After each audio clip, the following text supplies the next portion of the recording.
Does that mean anything that says Black Lives Matter should be banned in your view? Well, it's not about that banning. They could have it, but when you do that and you start waving the flag, either literally or figuratively, of a political organization legally, you have to be prepared to wave that flag for every political organization. And I just don't think that's what schools' focus should be. I mean, yeah, civics has a place for sure. Social studies has a place, but increasingly it seems that math, science, and reading don't have a place.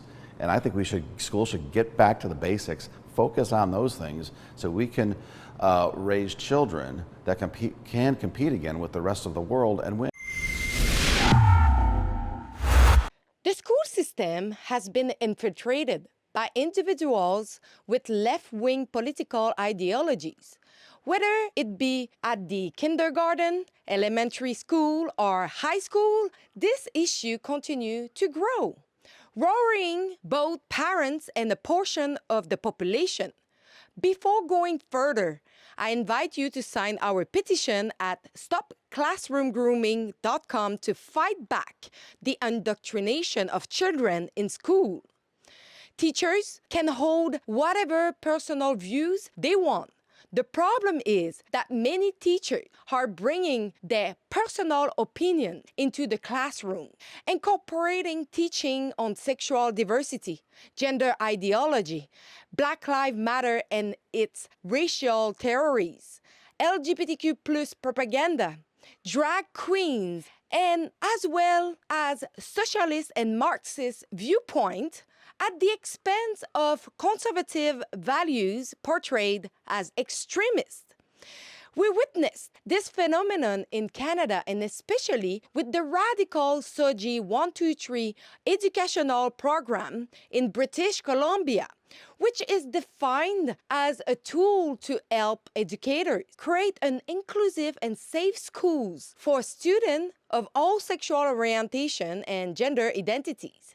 The school, which was previously dedicated of basic subjects such as English, mathematics, biology, physics, geography, and more, has transformed over the years into a left-wing ideological distortion, and sometimes even in a very radical manner. Certain teachers have been exposed by some parents who dare to speak out, risking being cancelled and dragged into the public eyes. And certain students have managed to capture on video and or audio what truly goes on within the four walls of the school system. However, in general, the population has no means to know what is truly happening. Gradually, we see provinces and even countries rising against these inappropriate indoctrination practices towards children. The Attorney General of Indiana, Rokita, after consistently hearing from students, parents, and teachers about objectionable curricula, policies, or programs affecting children, launched a new transparency portal to empower parents to further engage in their children's education by providing a platform to submit a view potentially inappropriate materials in their schools. The goal is to fight back against the socialist indoctrination happening in schools. He mentioned that, and I quote, "Our kids need to focus on fundamental educational building blocks, not ideology that divides kids from their parents and normal society." The media and schools themselves have continued to deny that this indoctrination is happening here in Indiana.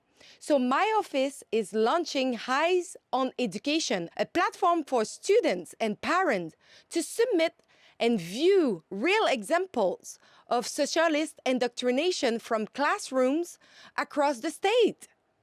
Although the portal mostly focuses on socialist content. The portal website does not specify what is deemed objectionable curricular policies or program affecting children, but say that education should focus on fundamental, not political ideology, either left or right. On the website, parents can read the Parents' Bill of Rights and see by every school corporation of Indiana what has been reported as documentation of other things that can impact children.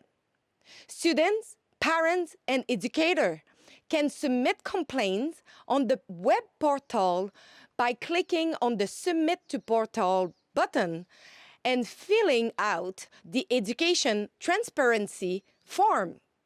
Of course, it was expected that an alliance of Indiana teacher union would call for the removal of the website, encouraging parents to report teaching material they perceive as indoctrination, saying it is dividing parents and teachers.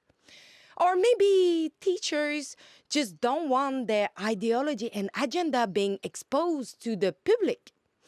While Canada continues to support left-wing ideological propaganda, only the province of Alberta seems to act against it. Is this what we need? A portal to expose teachers who are indoctrinating children in school to restore common sense in the education system and to ensure that kids receive a normal education based on elementary school classes?